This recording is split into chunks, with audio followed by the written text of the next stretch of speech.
Oi, essa aula é sobre os fenômenos relacionados à luz e as teorias sobre a natureza da luz.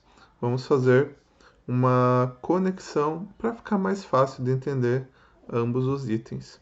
Então, olha só, pessoal, é, a luz ela vem sendo estudada há muito tempo e sempre foi curiosidade dos cientistas entender o que era a luz. Então, ao longo do tempo, foram criadas várias teorias e essas teorias foram evoluindo para tentar explicar o que é a luz.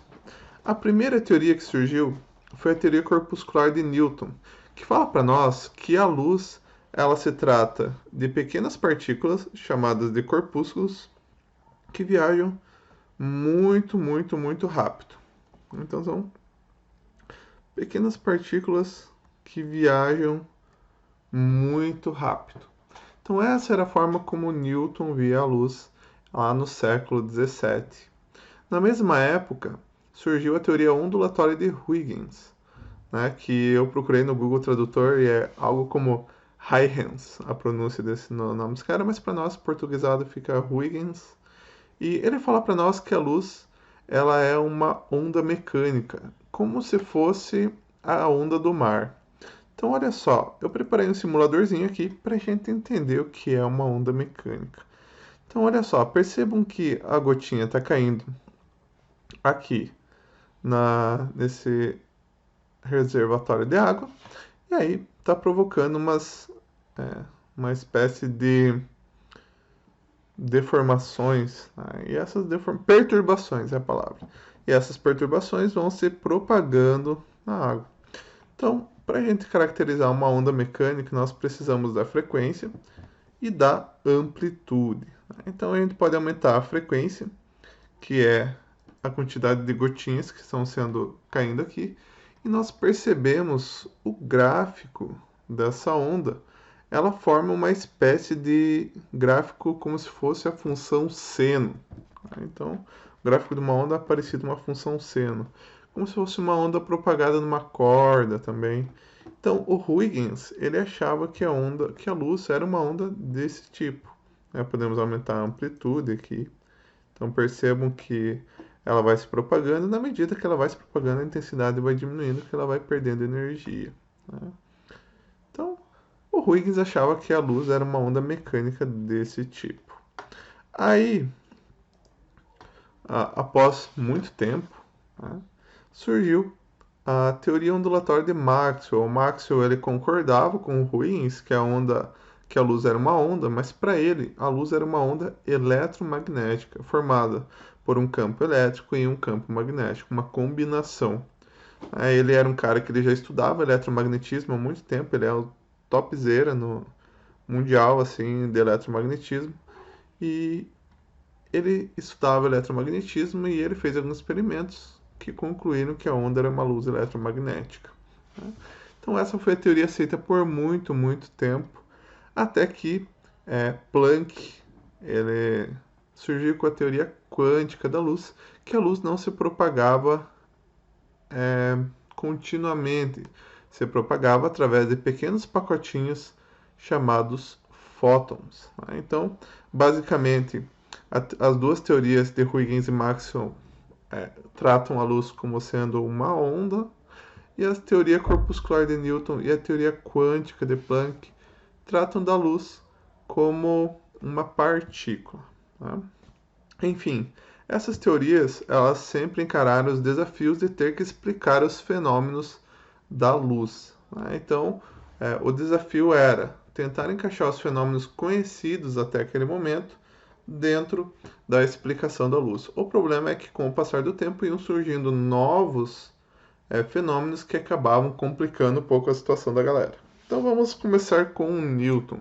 A teoria corpuscular de Newton falava que a luz ela se propagava na forma de pequenas partículas que voavam muito rápido. Né?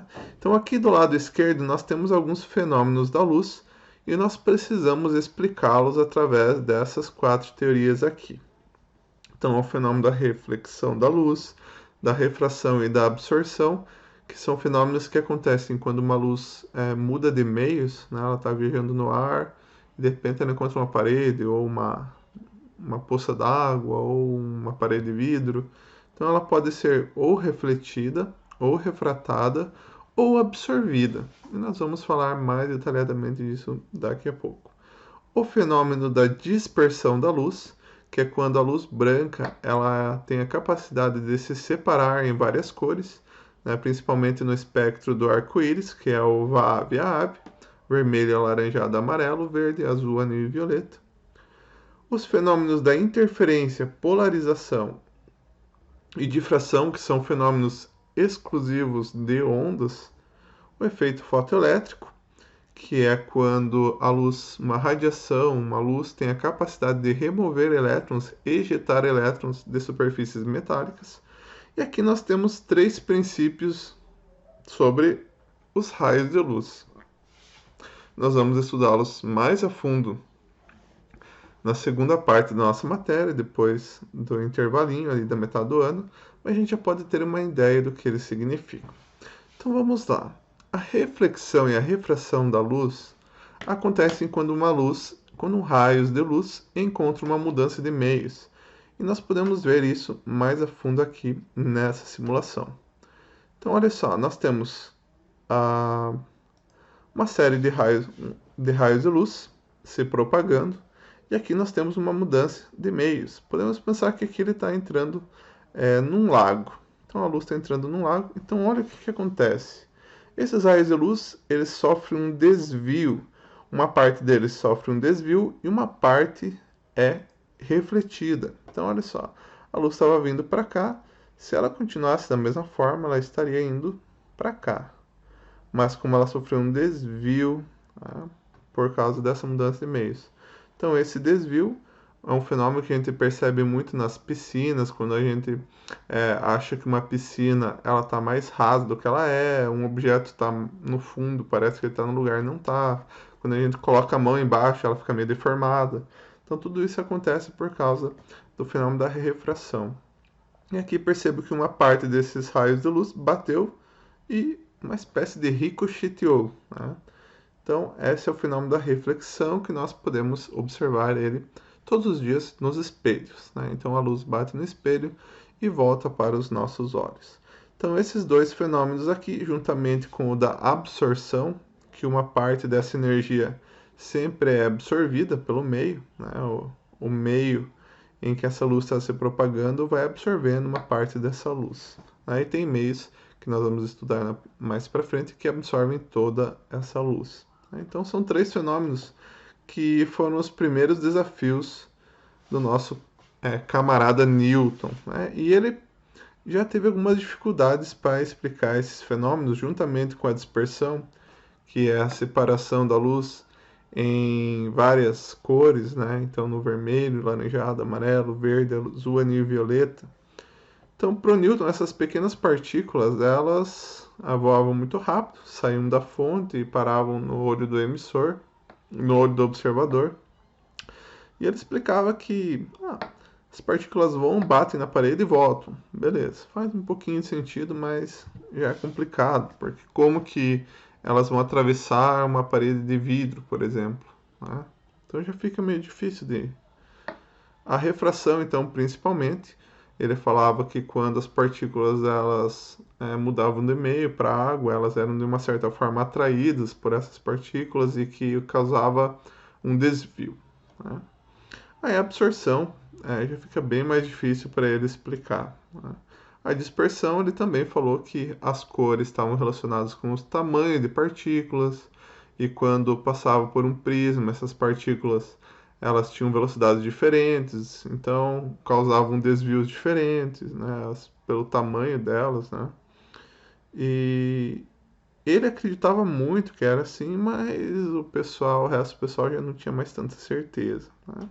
Então até que surgiu a Huygens e ele com a sua teoria ondulatória da luz, que com esses 4 fenômenos aqui eles já estavam naquela época eles já sabiam que uma onda reflete, que uma onda refrata, que uma onda pode ser absorvida, que uma onda pode sofrer dispersão, né, da luz. Ele explicou como ele conseguiu explicar a dispersão da luz, porque cada cor vai ter uma refração diferente, a gente vai estudar a refração bem a fundo. Então, ele teve muita facilidade de explicar esses fenômenos. Então, ele estava a um certo ponto na frente de Newton ali, mas como Newton tinha um nome muito importante, o pessoal ainda acreditava nas teorias de Newton. Até que chegou um rapaz chamado Young, né? E esse Young, através de um experimento chamado experimento de fenda dupla de Young,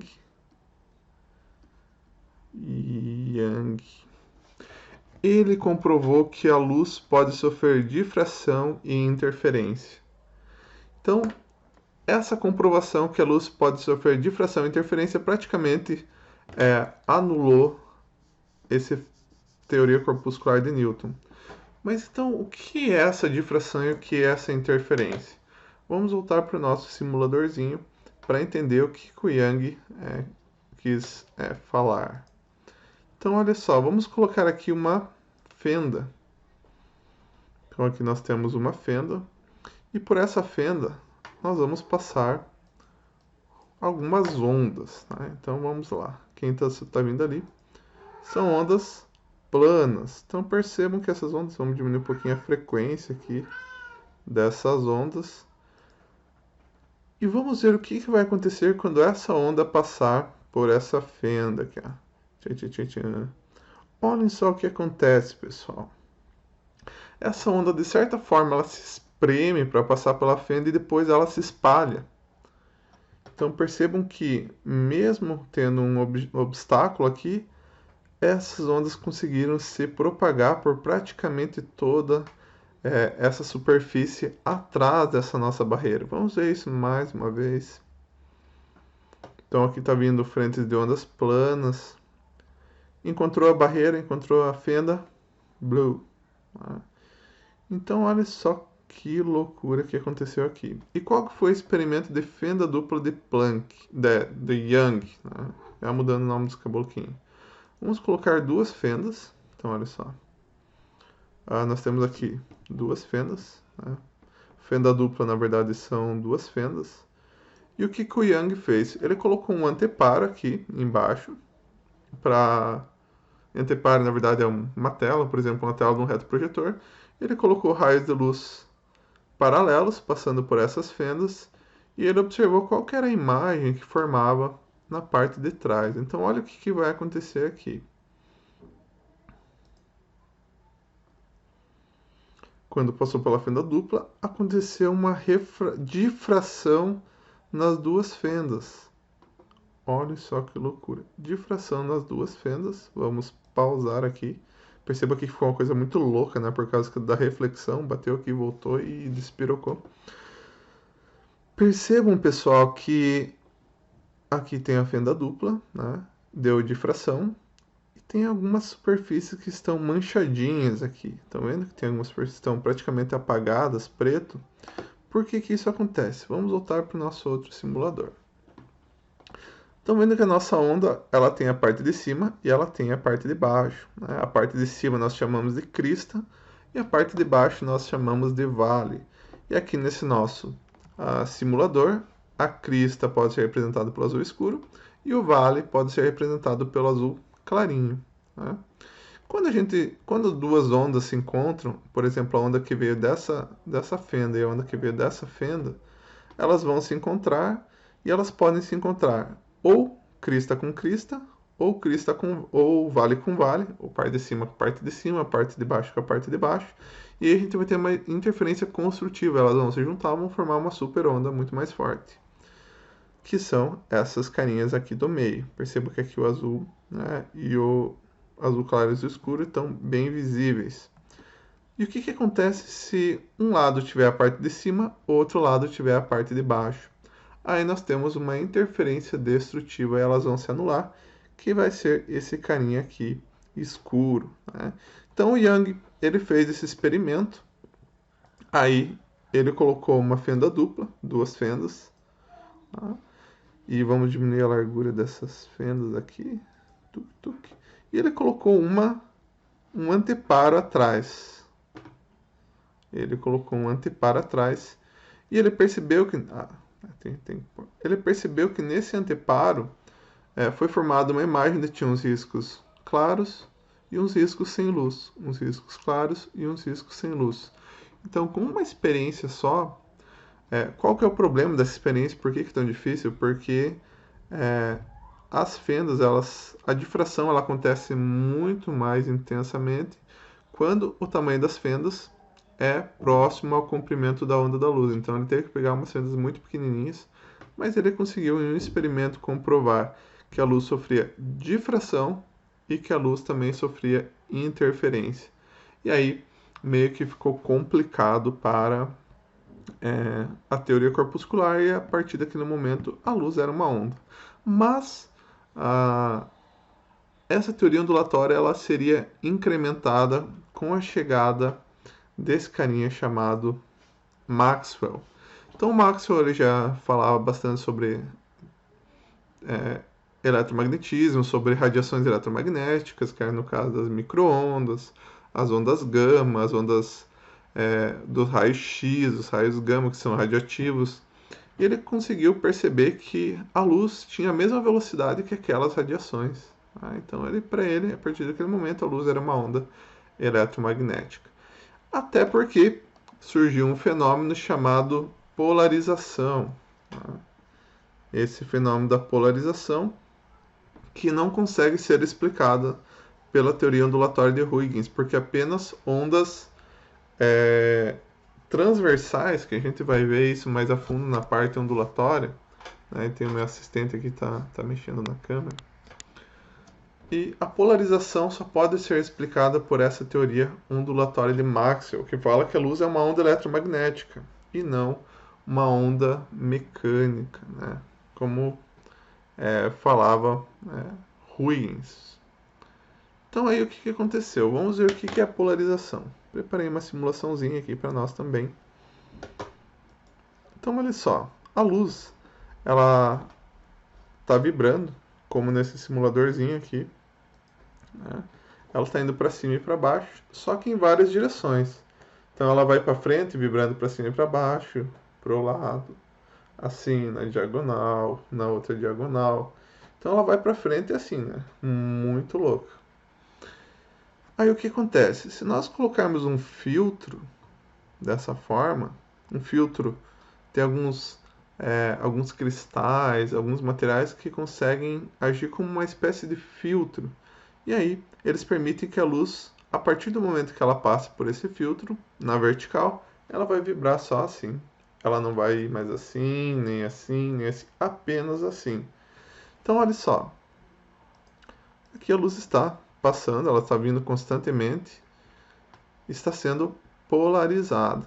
E aí nós também podemos aplicar outros filtros, como por exemplo esse carinha aqui. Vamos colocar só mais um filtro.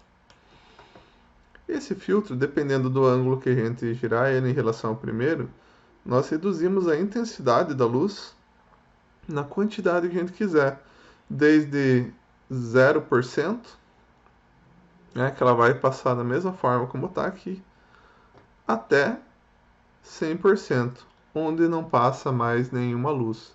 E dependendo do ângulo que a gente coloca esse cara, a intensidade da luz ela vai sendo reduzida.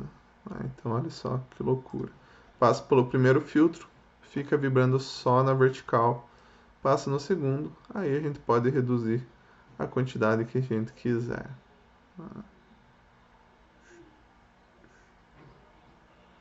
Quanto a gente quiser. Esse é o fenômeno da polarização da luz, que só pode ser explicado pela teoria ondulatória de Maxwell. Que a teoria ondulatória de Huygens teve alguns probleminhas. Eu preparei aqui para a gente ver algumas imagens que mostram uma luz não polarizada e uma luz polarizada. Porque as lentes polarizadas, por exemplo, de óculos, elas não têm filtros. Por exemplo, um óculos normal tem uma lente cinza e aí ela não deixa que uma boa parte da luz passe, ela absorve muita luz. mas a gente acaba vendo as coisas tudo meio escuras, tá? Ou meio amareladas, ou meio azuis, né? Dependendo de algumas lentes. As polarizadas não, elas reduzem a intensidade da luz sem reduzir a qualidade da luz. Então percebemos aqui que nós temos uma imagem bem clara, né? Com uma luz bem intensa e aqui já mais reduzida, então nós conseguimos ver uma imagem com maior qualidade. Aqui também, ó, então uma luz bem intensa aqui dos lados. E aqui onde ela está polarizada, a gente consegue ver com uma maior qualidade. Aqui também, então ó, não polarizado, polarizado, a gente consegue reduzir a intensidade e captar uma imagem de maior qualidade. Então esse fenômeno foi explicado muito bem pela teoria ondulatória de Maxwell. Né? Então até aquela época, final do século XIX, a luz ficou um bom tempo sendo chamada de onda. Tá? Até que houve a descoberta do efeito fotoelétrico. O efeito fotoelétrico acontece quando um raio de luz incide numa superfície metálica.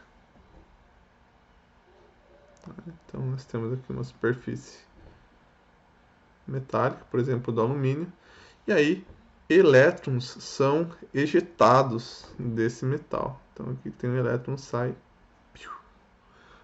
voando. A teoria ondulatória de Maxwell teve problemas ao explicar esse efeito, porque para a teoria ondulatória, se eu aumentasse a intensidade da onda, a intensidade da luz, o elétron deveria sair com uma energia maior. E não é isso que acontecia. Né?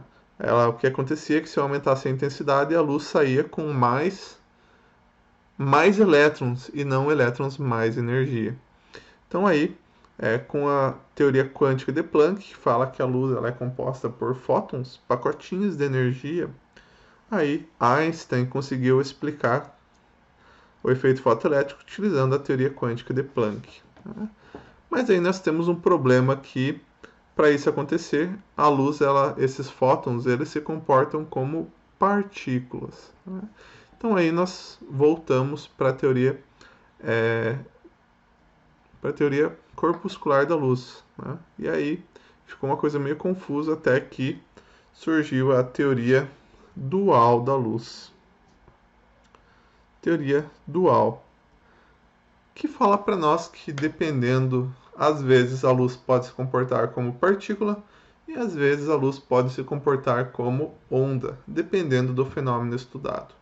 Então essa teoria ela é a teoria mais aceita hoje em dia, porque nós ainda não conseguimos explicar todos os fenômenos observados para a luz utilizando essas teorias que nós temos. Então, as 4 teorias principais para a luz são a corpuscular de Newton, a ondulatória de Huygens, a ondulatória de Maxwell e a quântica de Planck. A primeira e a última identificam a luz como partícula e essas ondulatórias como uma onda. Aqui nós temos, pessoal, 3 princípios de propagação da luz. A propagação retilínea da luz, que fala que a luz ela propaga sempre em linha reta. Então, basicamente, todos esses caninhos aqui não tem nenhuma dificuldade na propagação retilínea. O problema começa realmente na independência dos raios de luz, porque essa independência, Newton falou que eram partículas muito pequenas, então elas não iam se bater, mas é impossível, né? Muita partícula, então com certeza iam ocorrer alguns choques.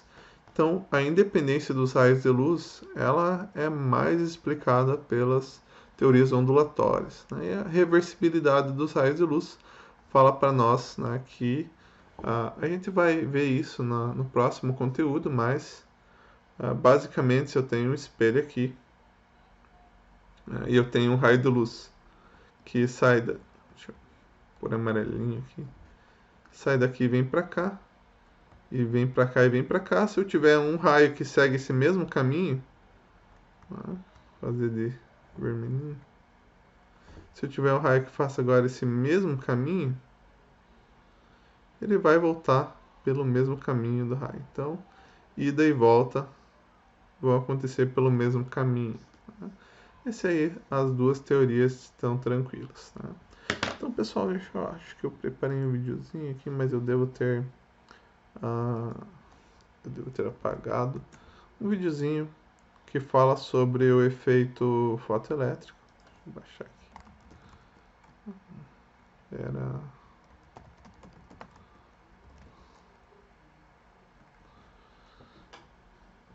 What happens to metal in microwave, né? Nunca coloquem, pessoal, algo no metal no micro-ondas por causa do efeito fotoelétrico. Então, olha o que acontece. Quando a gente liga o micro-ondas, o efeito fotoelétrico começa a roubar elétrons alucinadamente ali do metal. Dependendo do metal é mais fácil, dependendo do metal é mais difícil. E quanto maior é a frequência da onda, mais energia se traz. Muito louco, né, pessoal? Então é isso, galera.